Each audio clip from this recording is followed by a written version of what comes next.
கன்னி 3 வாரம் தான் இருக்கு. என்ன இருக்கு? நீங்க கொஞ்சம் கூட எதிர்பார்க்காத, மற்ற எந்த ராசிக்குமே நடக்காத, எதிர்பாராத ஒரு சம்பவம் நடக்க போகுது. அது என்ன? அதை பத்தி தான் இந்த வீடியோல நான் ஷேர் பண்ணியிருக்கிறேன். ஸோ வீடியோ ஸ்கிப் பண்ணாம ஃபுல்லா பார்த்து தெரிஞ்சுக்கோங்க. சாரி, நான் ரொம்பவே கண்டினியூஸா பேசி எக்ஸாஸ்ட் ஆயிட்டேன். ஸோ கலோக்கியல் மிஸ்டேக்ஸ் இருந்தா கொஞ்சம் பேர் பண்ணிக்கோங்க.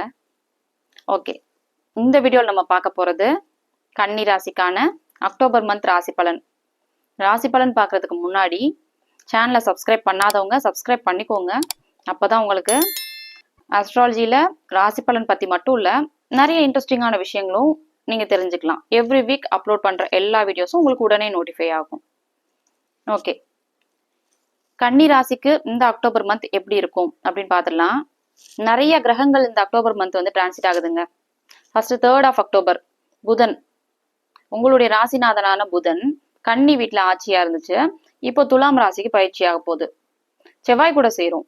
இப்போ பார்த்தீங்கன்னா செவ்வாய் கூடவே வந்து இந்த மாதம் லாஸ்ட் மந்த்தும் அப்படிதான் இருந்தது, இந்த மாதமும் அப்படிதான் செவ்வாய் கூடவே டிராவல் ஆகிற மாதிரி இருக்கும். குருவுடைய பார்வையில் இருக்கும். அது ஒரு பெரிய அட்வான்டேஜ். லாஸ்ட் மந்த் பார்த்தீங்கன்னா 2 பாவ கிரகங்களுடைய தொடர்பில் என்னதான் ஆட்சியா இருந்தா கூட கொஞ்சம் டிஸ்டர்பன்சஸ் இருந்துட்டே இருந்திருக்கும் உங்களுக்கு, முக்கியமாக அந்த சந்திராஷ்டமம் நாட்கள்ல. இப்போ உங்களுக்கு அந்த மாதிரிலாம் இல்லாம குருவுடைய தொடர்பு கிடைச்சிருக்கிறதுனால ரொம்பவே நல்லா இருக்கும். தனஸ்தானத்துல இருக்கு, நல்ல பணவரவு இருக்கும். நீங்களும் நல்ல அதாவது ஒர்க் ஹாலிக்கா இருப்பீங்க. ஸோ பிஸ்னஸ் ரொம்ப நல்லா இருக்கும். மனசு ஒரு நல்ல நிலையில இருக்கும். அது ஒரு பெரிய பிளஸ். அதுக்கடுத்து செவ்வாய் புதனோட சேர்ந்துருக்கு. குருவுடைய பார்வையில சுக்கிரனுடைய வீட்டில் இருக்குது. ரொம்பவே நல்ல விஷயம். கன்ஸ்ட்ரக்ஷன், மெடிசன், ரியல் எஸ்டேட் சம்பந்தமான விஷயங்கள நல்ல லாபம் இருக்கும். ஆல்ரெடி நீங்க இந்த ப்ரொஃபஷன்ல தான் இருக்கிறீங்கன்னா, இந்த ப்ரொஃபஷன்ல இருக்கக்கூடிய கன்னி ராசிக்காரங்களுக்கு ப்ரொமோஷன் மாதிரி, அப்ரிசியேஷன் மாதிரி, லீடர்ஷிப் மாதிரியான விஷயங்கள்லாம் உங்களுக்கு கண்டிப்பா கிடைக்கும். அதுக்கடுத்து இந்த மாசத்துல 23ஆம் தேதி திரும்பி ஒரு டிரான்சிட் நடக்கும். புதன், உங்களோட ராசிநாதனான புதன் லாஸ்ட் மந்த் இருந்த மாதிரி வீக்கா இல்ல, குருவுடைய பார்வையில நல்லாவே ஸ்ட்ராங்கா இருக்கு. 24ஆம் தேதி அக்டோபர் 24 இன்னொரு ஒரு டிரான்சிட் கொடுக்கும். புதன் துலாம் ராசி மேல இருந்து விருச்சிகம் ராசிக்கு போகும். கூடவே செவ்வாயும் பயிற்சியாகி போகும். புதனும் செவ்வாயும் சேர்ந்தே டிராவல் பண்ணுவாங்க. செவ்வாய் புதன் சேர்ந்து விருச்சிகம் ராசி மேல இருக்கும், குருவுடைய தொடர்புல இருக்கும். 19ஆம் தேதி வரைக்கும் உங்களுடைய தொழில் ஸ்தானத்துல இருக்கும். தொழில் ரொம்ப நல்லா இருக்குங்க. ஃபர்ஸ்ட் ஹாஃப் ஆஃப் மந்த் ரொம்பவே எக்ஸலண்டா இருக்கும் தொழில் உங்களுக்கு. ஏன்னா புதன் தொழில் ஸ்தானாதிபதியான புதனும் குருவுடைய பார்வையில இருக்கு. திரும்ப 19ஆம் தேதி வரைக்குமே குருவும் தொழில் ஸ்தானத்துல இருக்கிறது ஒரு நல்ல ஒரு விஷயம். ஸோ தொழில் விஷயம் உங்களுக்கு ரொம்பவே நல்லா இருக்கும். உங்களாலையும் நல்ல ஒரு ஆக்டிவா வேலை செய்ய முடியும். நல்ல பிஸ்னஸ்ல ரொம்ப இன்ட்ரெஸ்டடா உங்களால ஃபோக்கஸ்டா பண்ண முடியும். ஓகே, அடுத்ததான் கோச்சார அமைப்புல ஒரு 1.5 மாசம் கடகம் ராசி மேல குரு வரும். அது ஒரு நல்ல டைம். அதை நீங்க நல்லா யூஸ் பண்ணிக்கோங்க. உங்களுக்கு ஃபேவரபிளா அதை யூஸ் பண்ணிக்கோங்க. 1.5 மாசம் இருக்கும். டிசம்பர் 5ஆம் தேதி போலதான் அது திருப்பி டிரான்சிட் ஆகும்.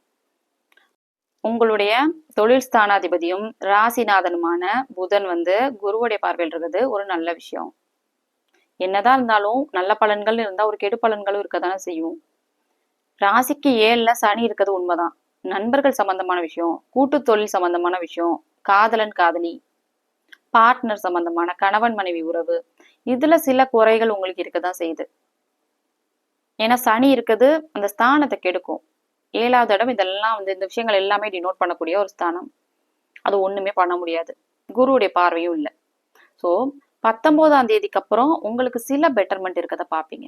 என்னதான் 7ல சனி இருந்தா கூட குருவுடைய பார்வை வந்து கொஞ்சம் அதோடைய இன்டென்சிட்டியை குறைச்சிடும். பெரிய கெடுபலன்கள் இருக்காது. இதுக்கு முன்னாடி பார்ட்னர் விஷயமா இருக்கட்டும், உங்களுடைய ஃப்ரெண்ட் சம்பந்தப்பட்டமான விஷயமா இருக்கட்டும், ரொம்ப சண்டை போட்டுட்டு நிறைய பிரச்சனைகளுக்குள்ள இருந்திருப்பீங்க. இதெல்லாமே ஓரளவுக்கு இப்ப குறையும். ஓரளவுக்கு சுமூகமான ஒரு உறவு இருக்கும். உங்களுடைய ராசிக்கு 12வது அதிபதியான சூரியன் நீசமாகிறதுனால வெளிநாட்டுல இருக்கிறவங்க, தூர இடத்துல வேலை பார்க்குறவங்க, வெளிநாடு சம்பந்தமான விஷயம், வெளிநாட்டுல இம்போர்ட் எக்ஸ்போர்ட் பண்றவங்க, இந்த மாதிரி பிசினஸ் பண்றவங்களுக்கு கொஞ்சம் நல்லா இருக்காது. ஏன்னா 12வது அதிபதியான சூரியன் பாவத்தன்மை அடையுது. வெளிநாட்டுல பிஆர் எதிர்பார்க்குறவங்க, வெளிநாட்டுக்கு படிக்க போகணும்னு நினைக்கிறவங்களுக்கு கொஞ்சம் செட்பேக்ஸ் இருக்கும் இந்த அக்டோபர் மந்த். அதுக்கடுத்து தகப்பன் சம்பந்தப்பட்ட விஷயம். ஏன்னா தகப்பனை குறிக்கக்கூடிய காரக கிரகமான சூரியன் நீசமாகிறதுனால அப்பா விஷயங்கள சில முரண்பாடுகள் உங்களுக்கு இருந்தா கூட 9வது அதிபதி உங்களுடைய ராசிக்கு 9வது அதிபதியான சுக்கிரன் நல்ல ஸ்ட்ராங்கா நீசபங்க ராஜயோக அமைப்புல நல்லாவே இருக்கு. ஸோ ஃபர்ஸ்ட் ஒரு 15 டேஸ் வரைக்கும் கொஞ்சம் டல்லா இருக்கும். அப்பா விஷயங்கள், பூர்வீகம் சம்பந்தப்பட்ட விஷயம் இதெல்லாம் உங்களுக்கு. ஆனாலும் சுக்கிரன் நீசபங்க ராஜயோக அமைப்புல ரொம்ப நல்லா ஸ்ட்ராங்கா இருக்கிறதுனால அப்பா விஷயம், பூர்வீகம் சம்பந்தப்பட்ட விஷயம், தந்தை வழி சொத்து, தந்தைக்கும் உங்களுக்கும் நல்ல ஒரு உறவு இருக்கிறது, அதெல்லாம் 15ஆம் தேதிக்கு அப்புறம் பார்ப்பீங்க. இதுக்கேத்த மாதிரியே 12வது இடம் கெடுது பாருங்க. 12வது அதிபதி கெடுது. ஸோ உங்களுக்கு 9வது இடமான பூர்வீகத்தை குறிக்கக்கூடிய ஸ்தானாதிபதி சுக்கிரன் நல்லா ஸ்ட்ராங்கா இருக்கு. ஸோ நீங்க நேட்டிவ் டிராவல் பண்ணும் அப்படின்னு ஒரு பிளான் பண்ணிட்டு இருக்கிறவங்க, வெளிநாட்டிலே ரொம்ப நாளா இருக்கிறோம், ஆனா எங்களால சொந்த ஊருக்கு போவே முடியல அப்படிங்கிற மாதிரி ஒரு நிலைமை இருந்துச்சுன்னா உங்களுக்கு இது டிராவல் பண்றதுக்கு ஒரு நல்ல ஒரு டைம் அமைஞ்சிருக்கு. இப்ப பாத்தீங்கன்னா உங்களுடைய ராசிக்கு 6வது இடத்துல ராகு இருக்கு. 15ஆம் தேதி ஒரு 19ஆம் தேதி வரைக்குமே குரு உங்களுடைய ராசிக்கு 6வது இடத்துல இருக்கக்கூடிய ராகுவை தொடர்பு கொள்ளும். ஸோ வேலையில பெரிய அளவுல தொந்தரவுகள் இருந்திருக்காது இவ்வளவு நாளா குருவுடைய பார்வை இருந்தனால. ஆனா குரு பார்வை இந்த அக்டோபர் மாசம் விலகிடும். ஸோ கடன் நோய் மாதிரியான விஷயங்கள் இருக்காது. ஆனா வேலைக்கும் குறிக்கக்கூடிய ஸ்தானம் அதானே. ஸோ வேலை விஷயத்துல சில டிஸ்டர்பன்சஸ் இருக்கிறத பாப்பீங்க. அதுவும் முக்கியமா 8, 9, 10ஆம் தேதிகள்ல சந்திராஷ்டமம் நடக்குது. சந்திராஷ்டமத்துல மனசு ஒரு நிலையில இருக்காது. அந்த டைம்ல வேலையில ரொம்ப கவனமா இருக்கணும். ஃபோக்கஸ் இருக்காது. தேவையில்லாம திட்டு வாங்குறது மாதிரியான விஷயங்கள்லாம் நடக்கும். முக்கியமான முடிவுகளை சந்திராஷ்டமம் நாட்கள்ல எடுக்காதீங்க. சந்திராஷ்டமம்னா வேற ஒண்ணும் இல்ல, தெரியாதவங்களுக்காக சொல்லிடுறேன். உங்களுடைய ராசிக்கு 8ல சந்திரன் மறையக்கூடிய அந்த ஒரு டியூரேஷன். ஓகேவா? ஸோ சந்திரன் உங்களுடைய மனசை குறிக்கக்கூடிய ஒரு கிரகம். மனசு ஒரு நிலையில இருக்காது, முடிவெடுக்க முடியாது, சந்திரன் பலவீனமாகுது. ஸோ அதுதான் சந்திராஷ்டமம் நாட்கள்ல கொஞ்சம் கவனமா இருங்க. முக்கியமான முடிவுகளை தவிர்த்துறது நல்லது. அதுக்கடுத்து எல்லாரும் இப்ப இன்ட்ரெஸ்டிங்கா எதிர்பார்த்துட்டு இருக்கக்கூடிய அந்த விஷயம் நான் தம்ப்நெயில்ல சொன்னது. உங்களுடைய ராசிக்கு 11வது இடத்துல இருந்து உங்களுடைய ராசிக்கு 4வது அதிபதியான குரு 5வது இடத்தை தொடர்பு கொள்ளுது.